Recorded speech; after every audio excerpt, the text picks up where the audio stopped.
जहानाबाद विधायक सुदय यादव का एक वीडियो वायरल हो रहा है। आखिर क्या मामला है पूरा, आइए हमारे साथ जहानाबाद विधायक सुदय यादव मौजूद हैं। उन्हीं से जानते हैं कि पूरा मामला क्या है। सर, जो वीडियो वायरल हो रहा है, पूरा मामला क्या है और आपको गुस्सा क्यों आया? देख लीजिए, आए दिन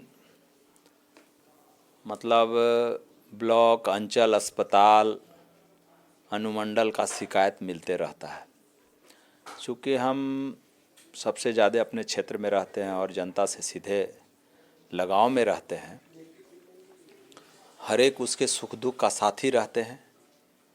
जब किसी लोगों को, चाहे वह अंधेरी रात हो, आधी रात हो, उस समय भी कोई आदमी अगर हमको फ़ोन करके कहता है विधायक जी हम अस्पताल में हैं, तो हम मानते नहीं, चले जाते हैं। उसी तरह कल प्रातः हम लोगों से जैसे मिल रहे थे तो एक लड़का आकर के हमको बताया कि विधायक जी एक सप्ताह 10 दिन से हम राशन कार्ड बनाने के लिए फॉर्म दिए हैं, हमारा फॉर्म आगे नहीं बढ़ाया जा रहा है। हम ऐसे ही बोले कि जाओ ना, बोल देना विधायक जी भेजे हैं तो हो जाएगा। तो गया और फिर लौट के चला आया, ये फॉर्म ले कर चला आया मेरे पास। कहा कि जब तक पैसा नहीं दोगे तब तक तुम्हारा काम नहीं होगा, और ये फॉर्म लो। फॉर्म उसको वो अपना रिसीव किए थे, वो काट के अपना और उसको दे दिए। हम बोले ठीक है, तुम रहो, हम चलते हैं। फिर हम ब्लॉक गए और फिर ब्लॉक जा कर के जो स्टाफ वहाँ फॉर्म लिए थे उनसे हमने जानकारी लिया, और वो लड़का वहाँ सामने बताया भी कि हम आपको दिए थे और आपको जब करना नहीं था तो आप मेरा फॉर्म क्यों लिए। ये सारी बातें हुई। उसी में चूँकि हम लोग तो भाई पब्लिक के लिए हैं, और जिस आशा उम्मीद के साथ जहानाबाद की महान जनता ने हमको विधायक बनाया है, तो हम भाई चुप नहीं रहेंगे। हम जिस तरह का समस्या होगा उसके निदान की दिशा में प्रयास करेंगे। ये मेरा वसूल है। और ख़ास करके चूँकि हम भाई बाबू मुंद्रिका सिंह यादव का बेटा हैं, हमारे पिताजी का भी यही रास्ता रहा था कि जब कोई असहज असहाय व्यक्ति अपने आप को असहज महसूस करे, गरीब कमज़ोर, तो भाई उसके सपोर्ट के लिए, उसके सहयोग के लिए, उसकी मदद के लिए खड़ा रहना, तो हम खड़ा रहते हैं। सर, वहाँ पहुँचने के बाद क्या घटना घटी जो इस तरह का आपको गुस्सा आ गया? नहीं, घटना पहले तो मतलब वह व्यक्ति इग्नोर कर रहा था कि हमारे सामने जो व्यक्ति खड़ा है वह कौन है।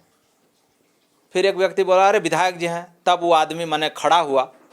और इसके बाद फिर हम बोले कि काहे फार्म रखे हुए थे, तो कि फार्म तो हमको राशन कार्ड बनाना ही नहीं है। हम बोले राशन कार्ड आपको बनाना नहीं तो आप राशन क्यों लिए भाई, आपको लेना नहीं चाहिए था, तो इसका मतलब कि आप उगाही के लिए लिए हैं।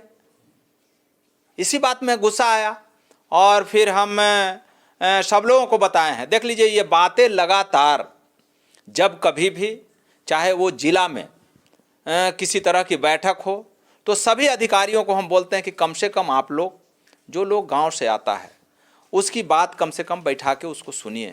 काम तो जो माने प्रोसेस में होना है वो होगा ही, लेकिन जब आप उसको डांट के, उसका फार्म फेंक के आप भगा दीजिएगा तो हम इस बात को बर्दाश्त नहीं करेंगे। इसका हम प्रतिकार करेंगे, और यह हमारा प्रारंभ हो गया है।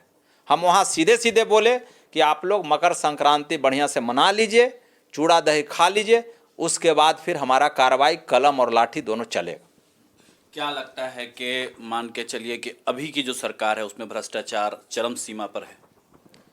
देख लीजिए, यह तो भाई मीडिया के साथियों को पूरा ज्ञात है, जानकारी है उनको। आप कोई भी व्यक्ति, एक साधारण व्यक्ति, वह चाहे जाति बनाने, चाहे छात्र हो, जाति आवासीय आय बनाने जा रहा हो, या फिर कोई वृद्ध महिला हो जो वृद्धा पेंशन के लिए जा रहा हो, विधवा महिला हो जो पेंशन के लिए जा रहा हो, इंदिरा आवास के लिए जा रहा हो, कोई ऐसे लौट के नहीं आता है जब तक उसको चढ़ावा नहीं मिलता है, जब तक उसको रिश्वत नहीं देता है, तब तक वह माने वहाँ से उसका कोई काम नहीं होता।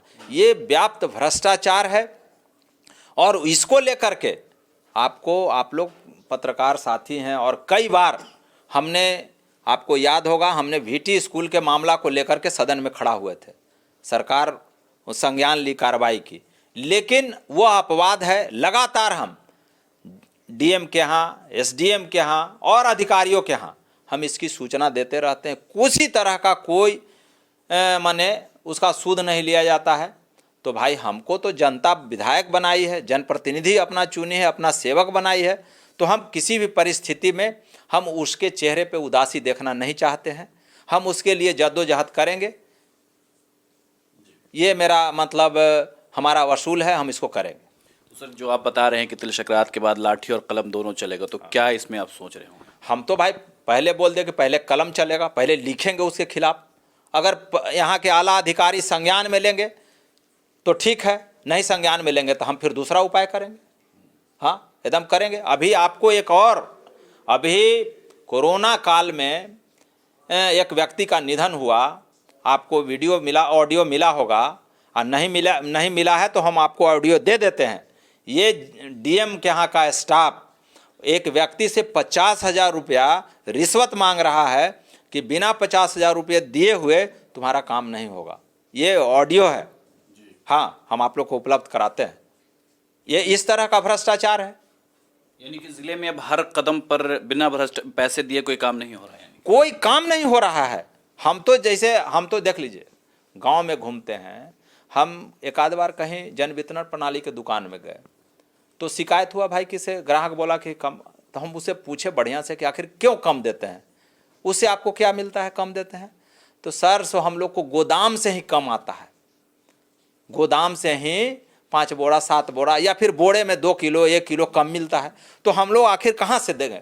तो हम लोग उसी हिसाब से कम करते हैं। तो ये सब लोग मिले हैं, जितने भी अधिकारी भी हैं यहाँ, सब लोग मिले हुए हैं। चाहे वह आपका सप्लाई का मामला हो, चाहे वह निबंधन का मामला हो, चाहे वह आपका खनन विभाग का मामला हो, चाहे पुलिस विभाग का मामला हो, ये सारे के सारे लोग एकदम मदहोश हैं।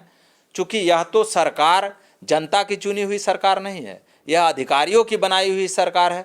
एकदम मौज में डूबे हुए हैं हम लोग। तो भाई किसी भी हाल में, अब तो हम बता दिए हैं कि हम लोग सड़क पर भी, सदन में भी हम लोग पूरी तरह इसका मुखालफत करेंगे। इसका हम लोग तैयारी कर लिए हैं। हम लोग किसी भी परिस्थिति में, हम बता दिए हैं कि अगर कोई भी व्यक्ति मेरा नाम लेके कार्यालय में आया और उसको बढ़िया रिस्पॉन्स नहीं हुआ तो भाई हम उसको बर्दाश्त नहीं करें। तो यानी कि हम जनता के लिए चुन के आए हैं, जनता का काम करेंगे, और जनता के काम को अगर नहीं किया गया तो हम बर्दाश्त नहीं करेंगे। ये बातें हैं जहानाबाद विधायक सुदय यादव की।